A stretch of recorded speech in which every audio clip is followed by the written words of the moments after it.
Russell, tell me a story. I don't like. That's not a story. I think I have the black lung, Daddy. What you just went like. I don't like you just going straight to Daddy. I don't like that at all. Well, isn't that sorry, let me catch my tone of voice. Isn't that from what is that Ben Stiller movie when he not the Zoolander? Zoolander. Yeah, that's the one where he's a model, right? Yeah. Still, I don't. Man, I don't know why that came in my head, but he said, "Tell me a story." Half expecting something weird coming from you to start every episode off, but it just still catches me off guard when it's like, Daddy. Well, honestly, what I was trying to go for was sick boy, sad. Just like I need a story, but then you kind of jumped the gun a little bit and said, "You need a story from me." So let me tell you a story. I can't bounce off that because then it feels very pedophilish. Yeah, well, let's not do that. Let me tell you a story. I'll tell you a story about a bug, a little ant, actually a worker ant. A worker ant. Okay. Yeah, a worker ant. And one day he becomes a non-worker ant, and he kisses a queen, and he does his thing, and it's all about a bug's life. I don't really know. That's who would do a great job doing that would be Pixar. They should pick that Pixar up. would do great, or whatever the one was that did Ants. Ants was basically the same storyline. Yeah, that was. Who was the director? Don't you dare say Woody that. Allen. Woody Allen. Yeah. I don't even. Michael, recall, are you an man. Ants fan? I am a Bug's Life fanatic. Yeah, Bug's Life is. I like Ants. No, Shut up. Ants is great. They're a little bit more sharp. I think that's the issue. Right, they're sharper and they're like a little bit more realistic looking. Scary, man. That's nightmare fuel. You don't like good films. I mean, whatever. No, Bug's Life is way better. All right, so we've gone down this tirade, this rant, this tangent that we don't ever go down tangents on because we are on the episode today called storytelling. Yeah, we're talking about telling stories, sort of. It's really like not even an episode about storytelling. It's the title of it. I mean, he's trying to gather information for a good story for Jake, but let's be real, like we're just kind of seeing his journey.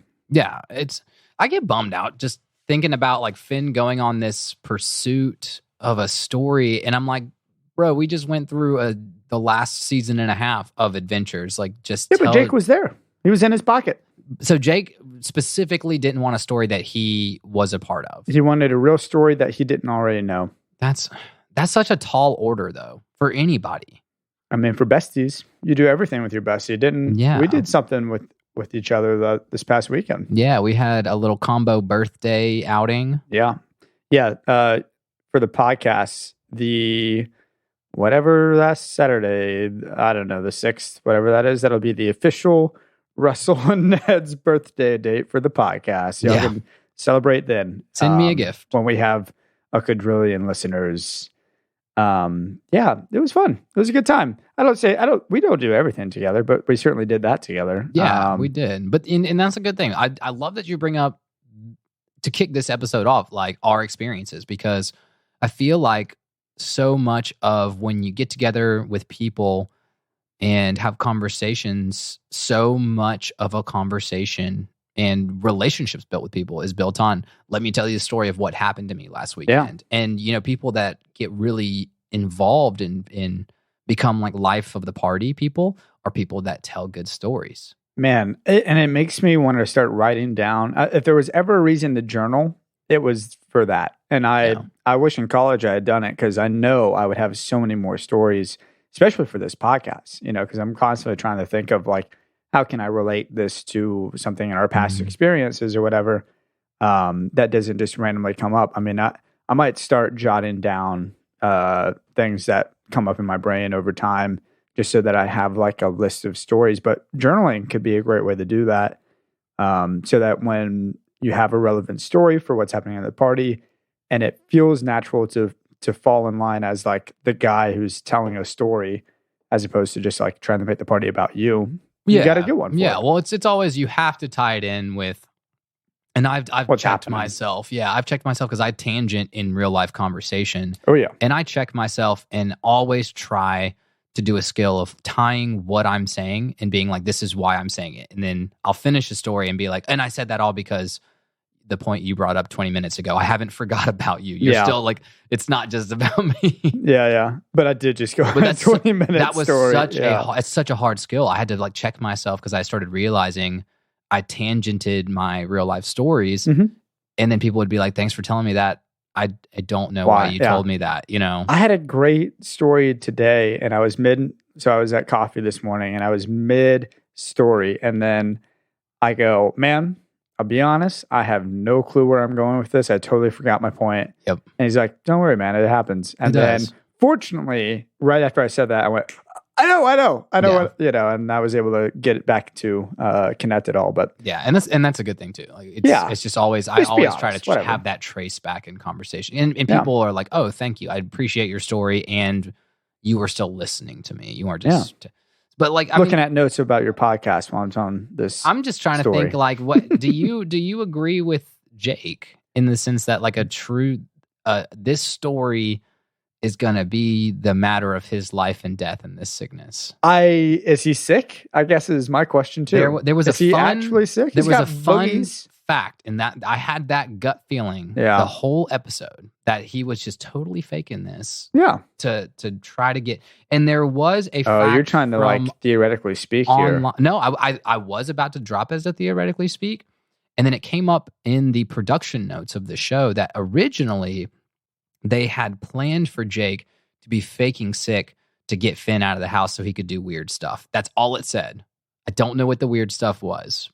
Yeah. They kind of, like maybe it was a surprise or something. Yeah. It definitely felt to me like he was faking sick, but he had some boogies and he barfed a little bit. But just the way he was acting, he barfed the entire bowl of soup. Man, and probably more. There was a lot more liquid coming out than going in. But I don't know, man. I don't think he was really sick. I think it was very much like I'm faking it, but at the same time, I'm like, man, the way he was playing sick is how I feel I am when I'm sick. Like the complete like regression and shutdown and like, there's no way I'm going to work out or anything like that. But you're not whiny like that. Can I? I'm not going to do it. Yeah. Let's just go back in the voice. No, daddy. No. No more daddy. No. Oh gosh. No, I'm not whining like that. At least I don't think I am, but maybe a little bit more complaining coming out of my mouth when I'm sick. Mm-hmm. But I don't think he was really sick. I do think Finn got really sick because I think he kind of had that like post-festival feeling where you overdid it, and you're exhausted and then you come back home and then all of a sudden just your immune system just shuts down. It's your body telling you need rest. So I think Finn might have been actually kind of sick or whatever, but I don't think Jake was. Yeah. Okay. At least we were in the same boat there. I think that like there was just something that like, oh, you told me a great story and now I'm all better. Like I was like, you just wanted a day off from adventuring. So you sent Finn on a hypothetical. He was real cute though. Yeah. So Jake had some cute moments. Yeah. Especially when big sparkle eyes. The way he says yes right before he barfs is just like absolutely adorable. Yeah, he doesn't do anything too bad this episode. Jake's kind of out there. I was looking. I was like, we got that new segment, the Jake mistakes. I was just checking to see what could be going on. But he really tunes out, and it's really just a Finn adventure. Yeah, my Jake mistake making bacon pancakes of this episode was that I just didn't trust him. I just think that he was being sneaky. All right, you're getting a little liberal with this Jake mistakes thing. Yeah, right? I agree with Russell. Oh, I can't be liberal with it. I don't know. We started this bit for in a very specific context. Then the Jake mistake was that he didn't increase the size of his white blood cells in his body. Because he could probably I don't. If he has that ability, like Jake's overpowered. There is a future episode for my fans out there where Jake gets poisoned and he's dying, and then it was like the poison could kill an animal 50 times your size. And so he increases his liver 51 times its natural size, and he just totally metabolizes all the poison.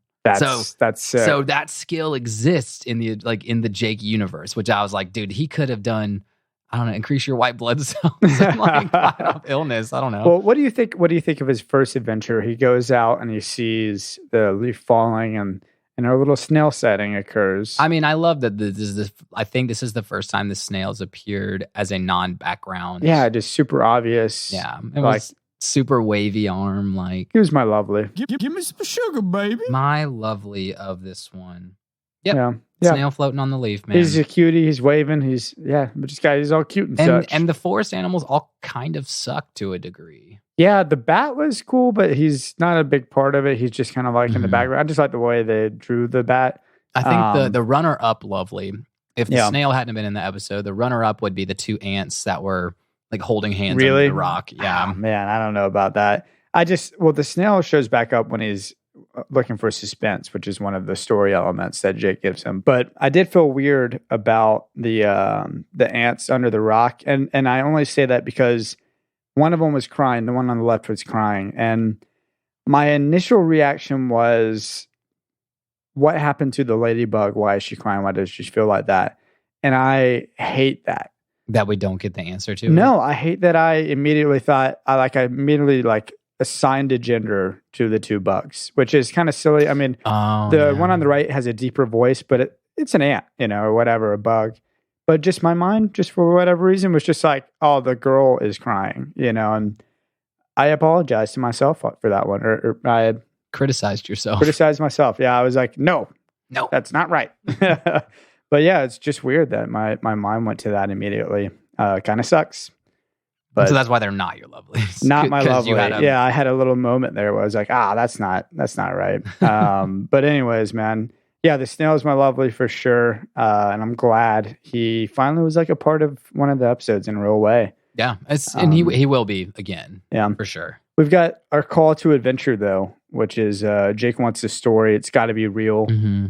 What do you think of those elements? I was going to mention that in this episode for sure, that I'm starting to see that, especially in these early seasons. And I feel like when they're writing some of these kind of rando episodes, that they have this template, like call to action, start 3 points of the adventure, three specific points, and then your apex conclusion at the end. And so I'm starting to see that in this episode. And I think not that it's not a good template. That's a great template for adventuring. It's kind of like the same template for it's comfortable a in a way. 3-paragraph essay, in school. It's easily digestible. Is this Pinward's first thing that he did? You may have talked about this before, but do you know if he's done other things prior to Adventure Time? I don't know. We can follow up with that one. Let's follow up on that one because I'm curious. Do some more show digging on an episode. Maybe do a special episode of just writers and directors outside of on the show and what they've done elsewhere. Kind of we'll figure that out. If we can make it interesting enough, we'll maybe we can get content out of it. I think that'd be super interesting, actually. Yeah. Do it like a historical biography. Yeah. Of Pinward. Well, anyways, man, and then the squirrels are y'all kissing in there? That was another great moment. What did you think was not the best, but the best written encounter in the forest that he had? I mean, the best is obviously Mr. Fox and Bubafina. Mm-hmm. It's just, it feels like it has the most substance to it. The other ones are very just let me interrupt this. Let's cause havoc here. I'm going to have this teenage angsty bear try and fight me or whatever. It was the most fallout from Finn's actions. For sure. It was kind of deep in a sense. You had my tops of the episode there, which is stupid. It's the name Bubafina. It's a great name. It's just a wild name, and I think that'll come back around with my lesson. But man, Bubafina, Mr. Fox. So if that's a good one, there's a great one down the road. There's an episode where I'm trying to drop this without spoilers.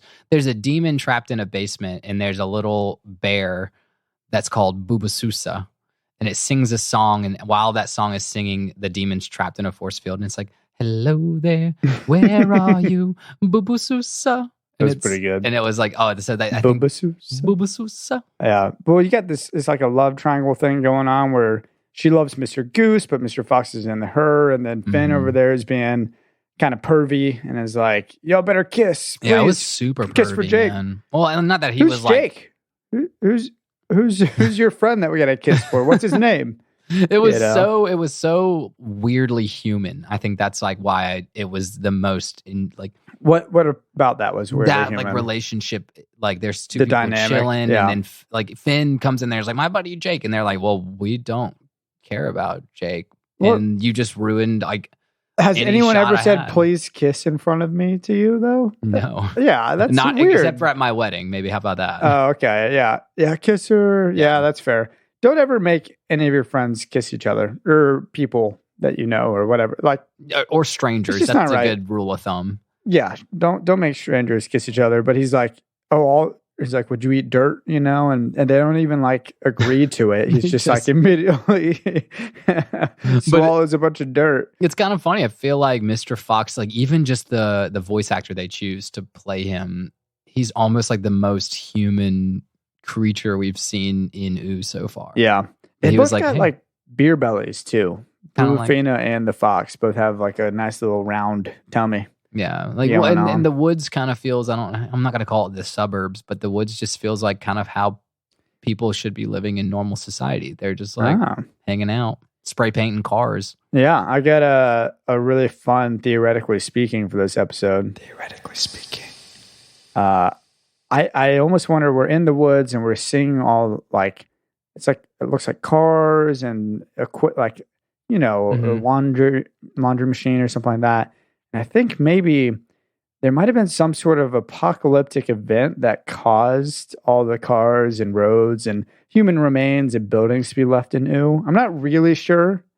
I mean, we've talked about this already. I know. You're not even much. Going with me, man. I'm not going with you because I was like, dude, we have talked about the mushroom wars I think already. It was caused by the almighty penguin guy, Gunter, or by the little snail boy.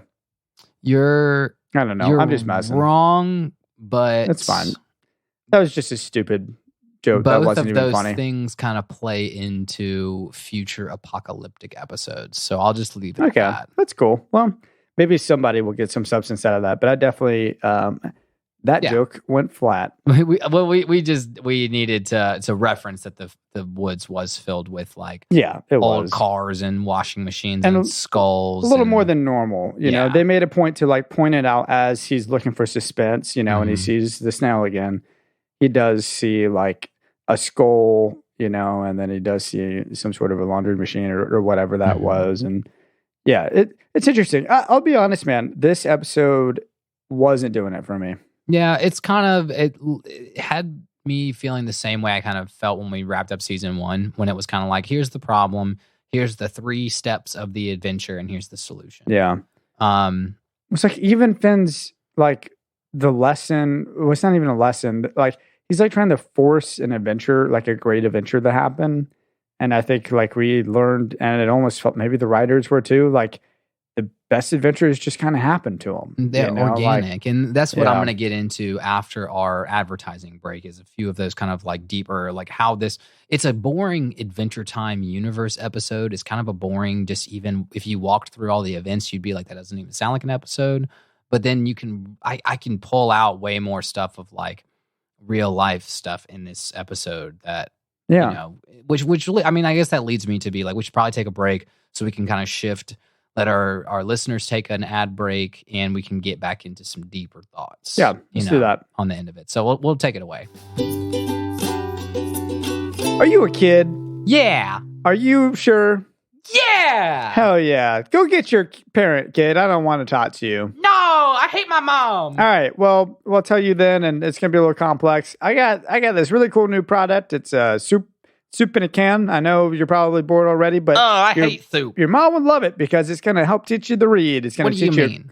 Well, we're gonna take the soup. You're gonna open up the can. You can use. We got one of those really cool little levers on the can. But I don't know. I'm a child. You're gonna open up the can, and you don't even have to use a can opener, I guess is what I was trying to get at. And when you pour the can into the bowl is going to turn into. It's going to have a magical aura coming out of the soup. Oh, it's different colors, and what's going to happen here is You're going to start being able to see words popping up and telling you a wonderful story. The soup can sense what you need. It can sense. I like stories. It can sense what story is going to reach you all the way down to your heart and then touch your it's going to get down to your heart. Now, you're a kid. This is why I need to talk to your parents. Mister, I can't read. Oh, well, there's also soup television in a can. Yeah. It's just television, I like TV. but in the shape of a bowl. Yeah. Suspense. What's up, Ned? Well, Man, another bad commercial. that's why we call them bads. We don't call them ads. Oh, snap. Actually, don't hate that. I know. We'll start calling them our advertisements. Our advertisements that no one's ever going to pay us for them. Welcome back, fellow travelers. Yeah. Suspense. Ned, do we need to take Finn's character and reassess his alignment? Because I don't have it planned. I didn't actually do it this episode, but he almost kills 3 baby birds for a story for Jake. We've had a couple of moments this season where we started to see his, like, basically him thinking he's in the pursuit of good, but it's like everything else in his judgment gets clouded on his pursuit of good. You know? Yeah, I mean, I don't know. And then he imagines them having a heart attack. It's pretty brutal. As soon as they fall, the mama bird comes in. She's like, "Where are my boys?" I know. But he thinks about it. Like, he's thinking about his moral alignment. Have you ever almost killed a baby, like a cute bird, not like a? Have you killed one? No, because I only had a pellet gun. Okay, I had an airsoft gun. And I saw a little of feathers in the air, and then it flew away, and then I felt really bad. All right. Well, I'm no better than you. we're in the same airsoft gun. Yeah. They were fine. I was, whether I hit it or my friend hit it, I don't know. But it was stupid, and I was young, and I am sorry. And it helps you become more morally aligned because I love birds. Yeah, you learned a lesson from it. Shoot, man, I was thinking about maybe when I get old. There's a couple hobbies I want to pick up when I get old. One of them might be bird watching. Probably won't be. One of them might be bonsai treeing. Probably won't be, but we'll see. I'd bonsai tree. You would bonsai tree? Yeah, I'd bonsai tree before I bird watched. Yeah, probably. Birds are cool. It's cool. I know people that go on trips to bird watch. Oh, damn. Regardless. Well, anyways, man. I had a deep thought, and this was a super spur of the moment. Like, I had to type it down just because I had this general feel of like, they really have Finn going into the forest here. We're seeing creatures that are not like weird mythical creatures. They're bears, they're bunnies, they're foxes, they're geese. They're in the woods. They can all speak though. They can all speak, but they're still like animals that existed. And Finn is like messing with this ecosystem for his own enjoyment. And, he's trying to tell a story, but it's kind of, for instance, his own purpose. And is this a parallel, or is this me way just taking a concept and running with it? Oh, I see where you're going. Messing with our ecosystems for the sake of our own enjoyment. Oh, I don't know. So we could dig deep on that one. We could. I didn't think of that at all. Yeah, it was. I mean, it was a really spur of the moment thing. But I was like, he just is totally cool with going and messing up all these forest creatures' life, and it's like for his own gain. For his own gain. Yeah. And he even has a justification of what that gain might be. But is it actually justified? No. Yeah, it's not justified because, so again, silly. that moment when he's like, I'm doing it for Jake, and they're like, well, we don't know who Jake is. And it's kind of like, damn. You're like, I'm tearing down your rainforest because we can make a bunch of Charmin toilet paper. And then the tigers in the rainforest were like, well, we don't wipe our asses. So, like, it's not really for our gain, Yeah, well, maybe you should, tigers. Maybe Hold you on. I'm back. I'm back on the humanity side of this. Exactly. I just turned all of us vegan somehow. I don't know. We're all vegans? No. We're all I'm vegans tearing down now. the rainforest is what I'm getting at. Tigers don't wipe their butts? That's terrible. That's what we learned today. That's my lesson. Is tigers should wipe their butts. Wow. We don't tangent. No, that's a really cool point. I really didn't think about that. Honestly, the like environment and stuff's kind of been on my mind recently with Mark Rober. What is his name? I can't think of it. Mm-hmm. He's an ex-NASA scientist who worked on one of the like rover whatever things that were on Mars that were collecting soil samples. But he has a YouTube channel, and every one of his videos are incredible. And his most recent one, he competed against Mr. Beast to help like clean up the ocean and the beach. And Mr. Beast and his team were working like just with their hands on the beaches. And then he was using, look it up. I really was not planning on talking about this. Can't think of what the company was. I'll look it up before we end. But he was using this machine they created in order to help clean up, because a lot of the litter that goes out into the ocean to the giant island in the middle of the ocean, and the same company is working to clean that up, and it's going to take like 30 or 3,000 trips to clean it up because it's twice the size of Texas or something.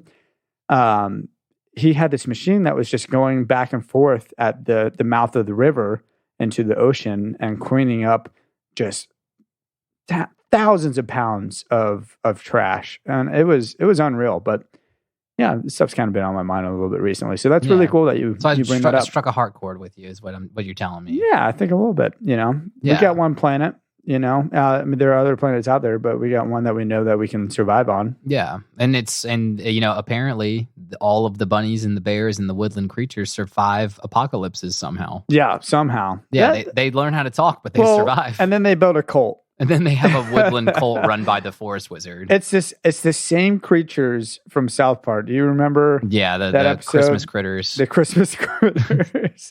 They're the same dang creatures, man. I swear. They're about to sacrifice Finn to this like plasma ghost demon hand thing. It looks like a portal. Dude. Yeah, well, the hands like swept at him or whatever. I do wonder. I'm kind of fascinated to know what's in that portal. Straight trip to the dead world, maybe. Dude, what's the dead world? Oh, we'll get to the dead world. For all my fans out there, Russell hasn't seen the newest post-Adventure Time season's special episodes on HBO. Do I need to walk away for a second so you can give them a little... No, we just really go into depth on the dead worlds that they never really went into on the first 9 seasons of the show, and they really get in depth with the HBO special, and it's so good. It's all the creatures that aren't pervs, because I feel like, or aren't thirsty. All the pervs are in the 50th dead world, and the 50th dead world sucks. Or excuse me, the first dead world, first layer is the sucky one. The 50th dead world is the best. Okay. That's all I'll say for now. Well, I'm bored because I don't. I'm just kidding. I'm not. Bored. I want to bring up. There was a. No, that was my initial thought. Just beginning of the episode, I was like thinking, "What's happening?" But what are my deep thoughts? My second deep thought, as I came up with this whole term of what Finn is doing in this episode, and it really plays into, I think, how we have interactions with people. And I'm calling it emotional tourism. And really, the concept is that you're bored with your life. You don't have cool stories. And so you get over involved in other people's biz, their relationship biz, their family biz, their work biz. And you start interjecting yourself and either having advice or unsolicited, like, hey, I'm going to become part of this. And I have no emotional baggage tied to it. So I get to either watch this relationship crumble and burn. I either get to you basically get to watch somebody go through the highs and lows of an emotional state with absolutely no collateral on yourself. So how do I get back home? Because I feel like you're talking about me. I mean, it's such a. It's like when you watch Love Island or something. Yeah, exactly. It's like reality TV. It's kind of a form of emotional tourism. Yeah, definitely. As you're taking part in something that really might mean something to somebody, and you're getting this kind of like, well, that was a fun story, wasn't it? And they're like, no, my life got ruined because of that. Yeah. Dude, that's fascinating. So deep concepts, Ned. You're taking. I love it. Well, I'm the one that wants to watch these episodes again and be like, yeah I've seen this. Like we both said, we weren't really sold on this episode. Ben's doing that in order to tell a good story back to Jake. So he's reporting. It's kind of like what someone might do with their significant other or something like that. Like, oh my gosh, I got the drama. Let me tell you about it. Exactly. Okay. If your life is not dramatic enough, like you almost want to introduce more, like you just want to hear about other people's drama, but you don't want to get involved. Yeah, versus like emotional terrorism, which might be some sort of like you're actually playing a part to ruin whatever their situation might be. The producers of the reality shows are emotional terrorists. Yeah, certainly. Or what's her name from How I Met Your Mother? Robin. No, not Robin. Oh, Lily. Lily. Well, when she interjects into Ted's relationships. Lily's easily the worst character. Yeah, Like, she's an I love emotional Lily, terrorist. but she is the most manipulative character in that show. Yeah. Oh my gosh. Yeah. There's some seasons where I hate her, and there's some seasons where I love her, and there's some seasons where I hate her. Yeah, and every season I have a crush on her. No, just playing. Well, I don't know. Anyways, y'all.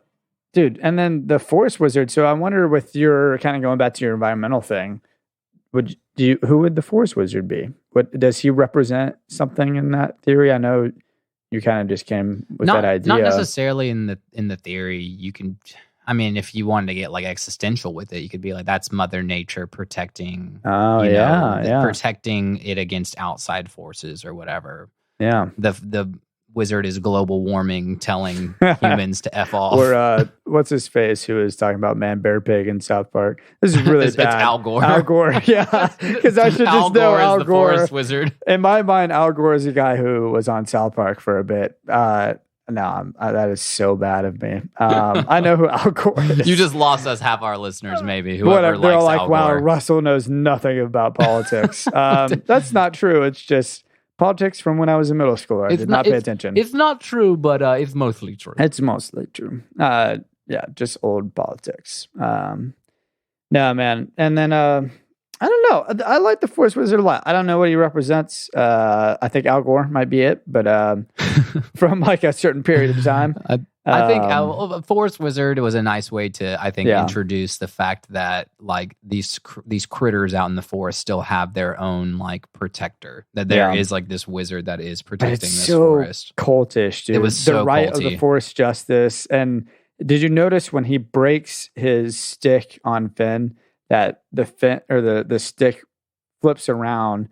And there's like the face of like a Pinocchio looking face on it. Yeah, it was like I caught it. I was like, what is that? And I had to pause it. Like it's like 2 or 3 frames, That's cool, or panels or whatever they call them in animation. And and I don't know. I got creepy vibes from all the forest animals there. But I love at the end with the Forest Wizards, just like, man, you could just break out of just pick your way out. That was my tops of this episode. Was it? For sure. It was when he was like, bro, it's just sticks. You can like break them. Well, and I was like, is he justified? Is Finn? I know Finn, in a sense, he just had to do anything he could to get out of that situation. But is he justified to spill the beef? When he's there and he's like, Bubafina, you have a crush on Mr. Goose. Mm-hmm. Just say something.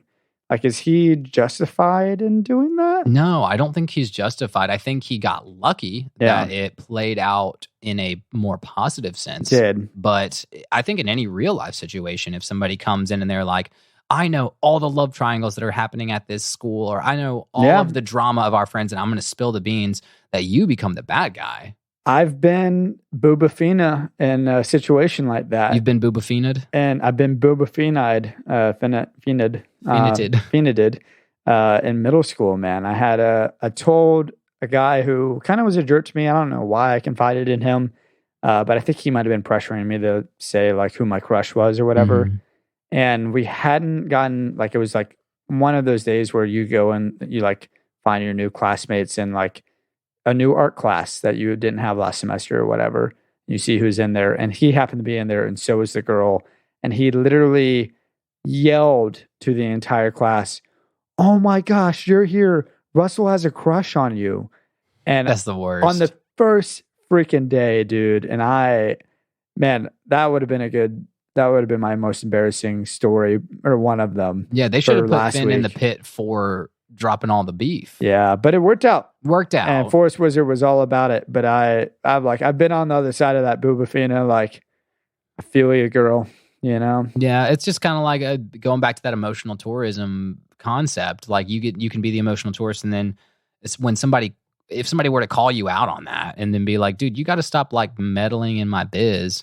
It got better from there, though. But if somebody were to give you unsolicited advice and then give everybody in a room that unsolicited advice, they'd be like, dude, it's none of your business. Yeah. It got better from there, man. I mean, he goes around and he helps the teenage angsty bear and his mom, he's like, come on, like he's old enough.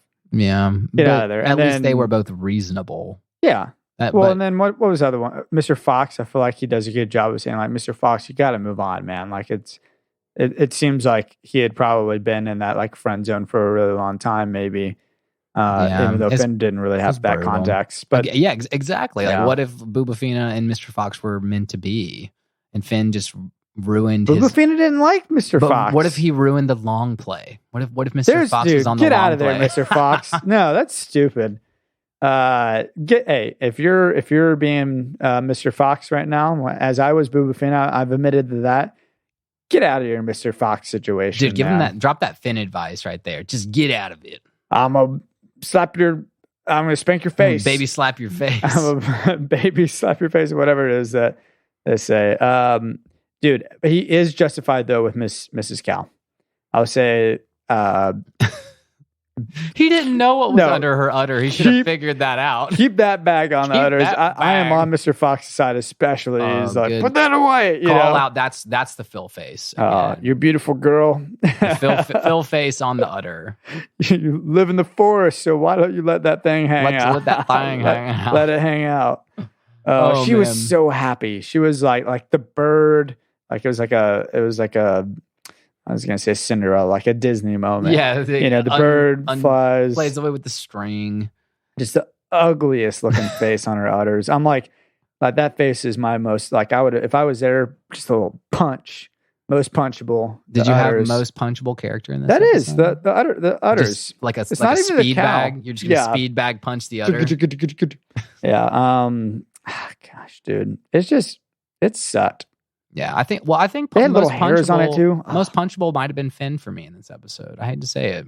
Hey, I think that's justified. Yeah, I think, and I wish he had like learned his lesson about meddling, I guess. Yeah, I agree, man. Well, what lesson did you learn? Well, I had a couple of different lessons in this one. First one, I'm very scared of death by guts exploding out of my face now, because that's apparently a thing. You have to have 2 graves for it. One for the guts and one for the rest of my body. Man, I know a guy. I'm just kidding. That's what, Jake was like, I'm going to die and my guts are going to explode out my face and you're going to have to dig me 2 graves. Yeah. One for my guts and one for my face. He didn't back up either. I mean, maybe his powers are stored in his guts. That's kind of what I was thinking. Yeah. A lot of, not kinetic energy, whatever the... Gosh, dude. Second lesson is apparently a good story can cure all your ailments. Didn't know that.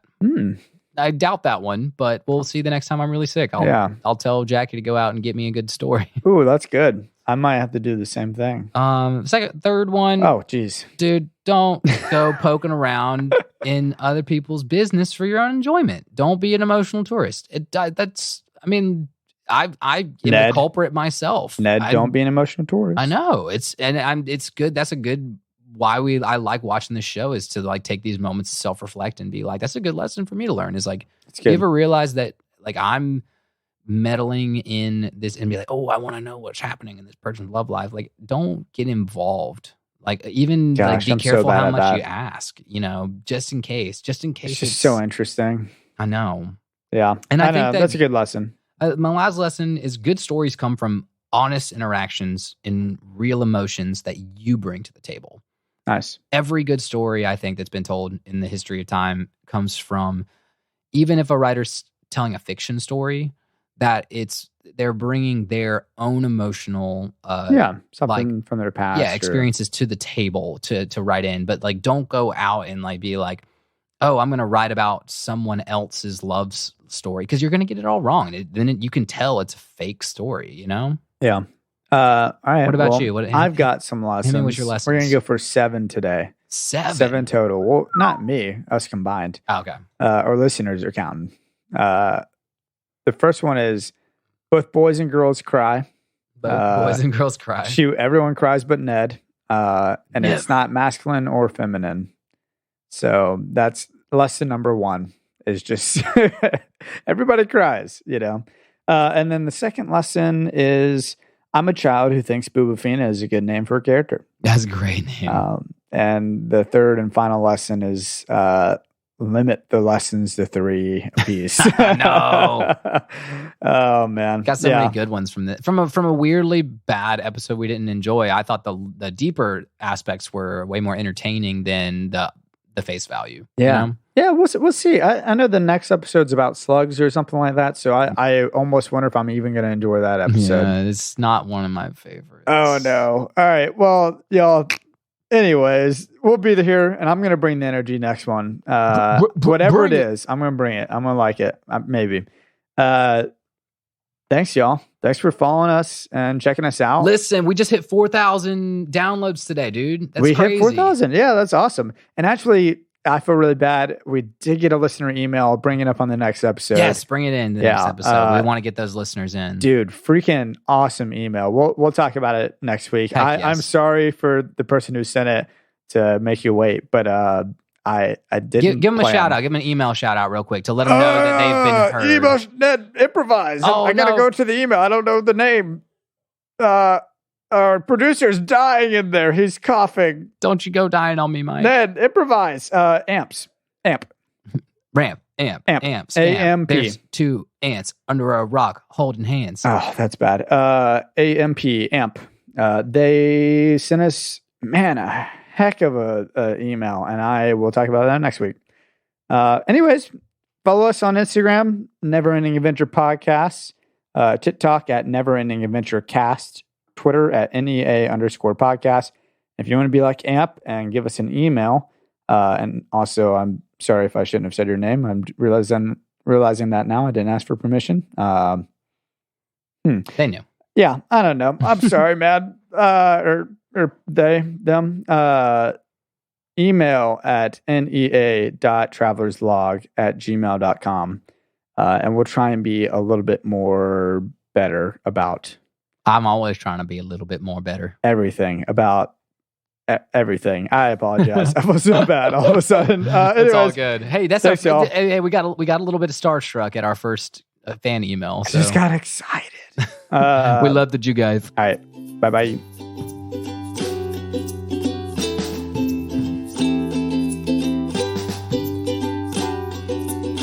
Hey, thanks for listening again, you guys. This has been Nettie P on the podcast. We loved it, you guys. It's been 4,000 downloads, 4,000 episodes that you guys have listened to of our 30-episode series. That's freaking nuts. You guys have definitely been awesome. Keep sending the feedback, keep liking those posts, and keep adventuring.